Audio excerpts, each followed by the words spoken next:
Hello, people. Welcome back. My name is Wali, and English trainer. Hope everyone doing good. और guys आप लोगों को मैं बहुत ही धन्यवाद देना चाहता हूँ क्योंकि आपने जो रिस्पॉन्स मुझे दिया है ऑनलाइन क्लास का उससे मेरे को काफ़ी मोटिवेशन मिला है और आने वाले वक्त में आपको इंग्लिश के हर एक टॉपिक पर मैं वीडियो बना करके दूंगा जिससे आपको सभी का जो कन्फ्यूजन या डाउट है या जो क्लैरिटी जिस टॉपिक पर नहीं आती है मैं पूरा कोशिश करूंगा. I will try my best to get you my experience and knowledge. Guys, I have been teaching English since 2016 professionally. But if I talk about my experience in terms of spoken English, then teaching since a childhood. Okay, come to the point now. Today is the last date of imperative sentence. आज imperative sentence का आखिरी ये आपको class है. देखिए, ऐसा कभी कभी लोगों के पास दिक्कत होता है कि अरे ए अबे इसका इंग्लिश होता क्या है आखिर. तो मैं आप लोगों को बता दूं कि इसका जो इंग्लिश होता है अरे ए और अबे का हेलो या नहीं तो फिर आप हे. तो हेलो या नहीं तो फिर हे. हेलो का मतलब तो हिंदी में नमस्ते होता है. इंग्लिश में जैसे बोलते हैं हेलो वैसे हिंदी में बोला जाता है नमस्ते. हेलो का मतलब नमस्ते. ठीक है ना. और तब हेलो का इस्तेमाल अपने से बड़ों के लिए हमेशा यूज कीजिएगा. बड़ों के लिए हमेशा हेलो और अपने फ्रेंड सर्कल या फिर छोटों के लिए हे का इस्तेमाल कीजिएगा. ठीक है. एक तो हेलो का मतलब होता है नमस्ते, लेकिन यहां पर हेलो का मतलब होगा अरे ए और अबे. एक हे का मतलब भी होता है नमस्ते, लेकिन यहां पर हे का मतलब होता है अरे ए अबे. लेकिन हेलो को ये दोनों जो है ना, किसी का जब अट्रैक्शन हमें लेना होता है ना, किसी का ध्यान खींचना होता है, तब हम ऐसा बोलते हैं अरे लड़का या ए लड़का या अबे लड़का बोलते हैं ना. अबे लड़का, अरे लड़का, ए लड़का. ये हम किसी का अट्रैक्शन, किसी का ध्यान केंद्रित करने के लिए हम लोग इस तरह का हिंदी में जो बोलते हैं अरे लड़का या ए लड़का. तो अरे और ए का अंग्रेजी होता है यहां पर हे. छोटों के लिए अगर आप यूज करते हैं हेलो और फ्रेंड सर्कल में तो बहुत अच्छी बात है. ये अनौपचारिक वर्ड है, इसको जनरली यूज नहीं करना चाहिए. एक स्लैंग वर्ड है. स्लैंग वर्ड मतलब एक तरह का गाली है. अरे अबे और ए ये जो है ना प्रोफेशनल वर्ड नहीं है, ये है ना. Generally illiterate guys use sort of thing. हाँ, सो इस तरह का वर्ड हमें नहीं यूज करना चाहिए हिंदी में. और अगर इंग्लिश में यूज करना चाहते हैं तो आप हे का इस्तेमाल कीजिएगा. इसको इंग्लिश में, ठीक है, हम किसी का ध्यान खींचना होता है कि ए लड़का या ए लड़की, तो इसको दो तरीके से आप बोल सकते हैं. अरे लड़का, ए लड़का यहां आओ या यहां आइए. ए लड़का यहां आइए, ए लड़का यहां आओ. ठीक है, ये भी इंपरेटिव का ही वाक्य है. तो इसको बनाने का, ए लड़का, आप इसको यहां पर लड़का है तो जब लड़का होना तो आप यहां पर इसको ऐसे भी बना सकते हैं। पहले इस पर हम बना देते हैं, ए लड़का hello, just a moment please. चलिए यहां पर इस तरह से आप कर सकते हैं हेलो। यहां पर जो इसका मीनिंग निकल रहा है ना, ध्यान किसी का अपने तरफ खींचने के लिए इसको इस्तेमाल कर रहे हैं। इस तरह की बातें हम लोग करते हैं।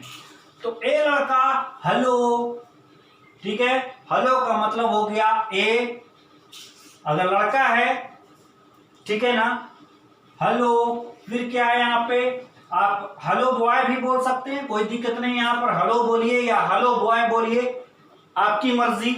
यहां आओ या यहां आइए, कम हेयर,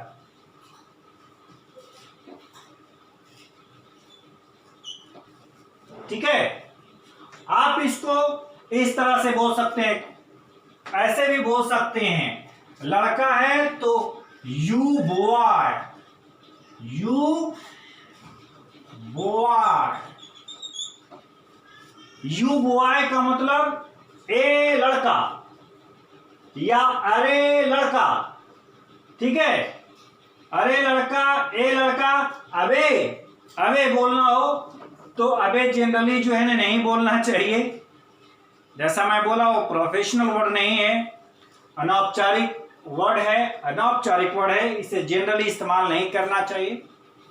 तो यही यूज कीजिए, अरे, अरे लड़का, ए लड़का, यू बॉय कम हेयर, ए लड़का। ए लड़की तो आप यहां पर बोल सकते हैं यू गर्ल, सबसे अच्छा यू गर्ल, यू गर्ल बोलिए, या नहीं तो हेलो गर्ल, हेलो गर्ल। यहां पर हेलो का मतलब होगा ए लड़की, ठीक है। यहां पर हेलो गर्ल मतलब ए लड़की। चलिए, और आप ऐसे भी बोल सकते हैं you girl, you girl means भी होता है ए लड़की। वहां जा, वहां जा, या नहीं तो फिर वहां जाइए, वहां लगा दीजिए, इसके बाद गो देयर, गो देयर। ए पापा, हेलो पापा, बड़ों के लिए हमेशा आप ऐसे नहीं बोल सकते, अबे पापा बोलते हैं नहीं ना, तो ए पापा ऐसे बोलते हैं हम लोग, ए पापा रुपया दीजिए ना, तो हेलो पापा, हेलो पापा, हेलो पापा, या नहीं तो फिर यू पापा। आप इसको ऐसे भी बोल सकते हैं यू, यू पापा, यू पापा रुपया दीजिए ना, गिव मनी, गिव मनी। ए मम्मी नाश्ता लगा दीजिए, तो हेलो मम्मी या यू मम्मी, यू मम्मी, या नहीं तो फिर हेलो मम्मी बोलते हैं ना, हेलो मम्मी नाश्ता लगा दो ना, हेलो मम्मी नाश्ता लगा दीजिए, या नाश्ता लगा दो या नाश्ता लगा दे, ठीक है। बोलने का तरीका अलग अलग है। कोमा, प्लेस ब्रेकफास्ट, प्लेस मतलब लगा देना, प्लेस मीन्स लगा देना, क्या क्या लगा देना, नाश्ता, नाश्ता, नाश्ता, प्लेस ब्रेकफास्ट, ब्रेकफास्ट, नाश्ता लगा दीजिए। ए मम्मी दोपहर का खाना लगाना बोलना है तो ए मम्मी खाना लगा दो, हेलो मम्मी, हेलो मम्मी, या you mummy place lunch, place lunch.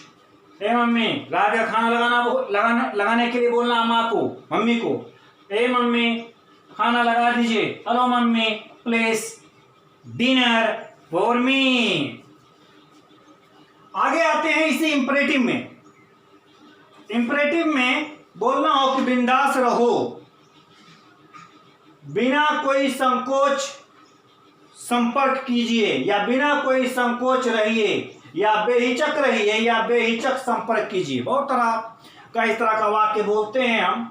बिंदास रहिए या बिंदास संपर्क कीजिए। बिना तो बिंदास बिना कोई संकोच के या बेहिचक, तीनों एक ही चीज है, तरीका अलग अलग है। ठीक है, इंग्लिश में कैसे बोलेंगे बिंदास या बिना कोई संकोच के या बेहिचक को इंग्लिश में बोला जाता है feel free to. Feel free to plus जो भी इसमें एक्शन वर्ड होगा, यहां पर जैसे रहिए है तो रहिए का अंग्रेजी होता है लिव या स्टे। संपर्क का अंग्रेजी होता है कांटेक्ट। तो यहां पर जो वर्ब का पहला फॉर्म होगा, यहां पे वर्ब का पहला फॉर्म लगा दीजिए। और अगर इस वाक्य में कुछ और है तो लास्ट में लिखिए जिसको ऑब्जेक्ट या अदर वर्ड के रूप में जाना जाता है। बहुत आसान है। बिंदास को इंग्लिश में बोलेंगे फील फ्री टू। बनाते हैं तब इसको इस फॉर्मेशन का इस्तेमाल करके इसको बनाते हैं। बिंदास का अंग्रेजी होता है, बिंदास का अंग्रेजी होता है फील फ्री। Feel free. बिंदास रहिए, रहिए का अंग्रेजी, ठीक है, अगर वो रेंट पर रहता है तो स्टे का इस्तेमाल करेंगे, और अगर अपने घर में रहता है वो तो वहां पर लिव का इस्तेमाल कीजिएगा। ठीक है, बिंदास रहिए, रेंट पर है, किसी के दूसरे मकान में रहता है, अपना अगर घर नहीं हो, अपना घर बनाया हुआ नहीं हो तो वहां पर स्टे का इस्तेमाल करते हैं। कहीं पर कुछ समय के लिए रह रहे हैं वहां पर स्टे का इस्तेमाल कीजिएगा। जब आपका अपना परमानेंट जगह है, ठीक है, वहां के लिए या किसी का परमानेंट जगह है वहां, तब जो है आप लिव का इस्तेमाल कीजिएगा। Feel free to. रहना का अंग्रेजी स्टे, STAY स्टे।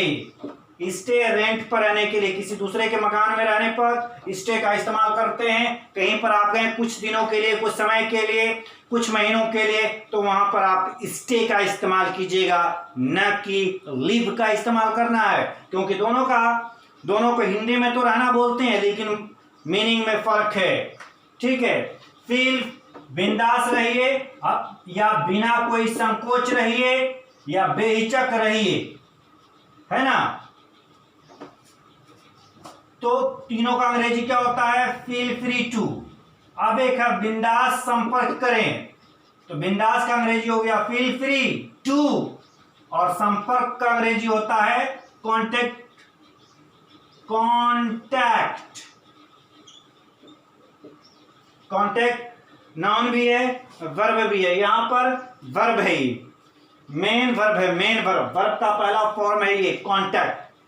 ठीक, तो इस तरह से यहां पर कोई सा भी आप एक्शन वर्ड उठाइए, कोई सा भी मेन वर्ब। मेन वर्ब का मतलब वर्ब का पहला फॉर्म को मेन वर्ब बोला जाता। एक्शन वर्ड उठाइए, पहला फॉर्म में रखिए और हजारों सेंटेंस आप बना सकते हैं। Lot of sentences can be formed using this mechanism. Alright, so that's it for today. आज के लिए मैं इतना ही रखता हूं, लेकिन हाँ, अब नेक्स्ट जो आपको वीडियो मिलेगा वो चैप्टर अलग होगा, अलग टॉपिक होगा। उस मैं आपको बता देता हूं कि वो टॉपिक क्या होगा। सिंपल सेंटेंस का हम लोग कैसे इस्तेमाल करते हैं इंग्लिश में, वो यूज करेंगे, और किस तरह का सेंटेंस उसमें होता है। कल से आप लोगों को सिंपल सेंटेंस के बारे में हम लोग मिलकर के पढ़ेंगे। तब तक के लिए इंतजार करें, और please don't forget to subscribe and press bell icon so that you can keep getting notification what is made by me. Okay, thank you so much then, bye bye.